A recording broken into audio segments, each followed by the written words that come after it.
Hello friend, வாங்க மிளகாய் பறிக்கலாம். இந்த மிளகாய் செடி பார்த்திங்கன்னா தானாகவே வளர்ந்துதுங்க. ஒரு ஃப்ரிட்ஜு பாக்ஸில் கத்திரிக்காய் செடி வச்சுருந்தேன். அந்த கத்திரிக்காய் செடி பக்கத்தில் 2 செடி தானாகவே வளர்ந்துதுங்க. இதுக்கு எந்த உரமும் கொடுக்கல. தொடர்ந்து ஒரு 6 மாதமாக மிளகாய் கொடுத்துக்கிட்டே இருக்குது. மிளகாவும் இருக்கும், பழம் இருக்கும், காய் இருக்கும், பிஞ்சு இருக்கும், பூ இருக்கும். அப்படியே தொடர்ந்து நிறைய மிளகாய் கொடுத்துக்கிட்டே இருக்குது ஃப்ரெண்ட். தானாகவே வளர்கிறதுக்கு வீரியம் அதிகம்னு சொல்லுவாங்க. அது பாருங்கள் எவ்வளோ மிளகாய், வாரத்துக்கு இவ்வளோ மிளகாய் பறிக்கிறோம் ஃப்ரெண்ட். நான் செம்பருத்தி பூ 2 இருந்தது, செம்பருத்தி பூ பறிச்சுக்கிட்டேன்.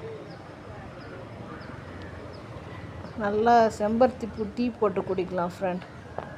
அடுத்தது 2 பட்டன் பன்னீர் ரோஸ் இருந்தது, அது பறிக்கிறது காட்டல. பாருங்கள், பட்டன் பன்னீர் ரோஸு. இன்றைக்கி இவ்வளோ தான் ஃப்ரெண்ட் அறுவடை. நீங்களும் மிளகாய் செடி வளருங்க. Thank you friend.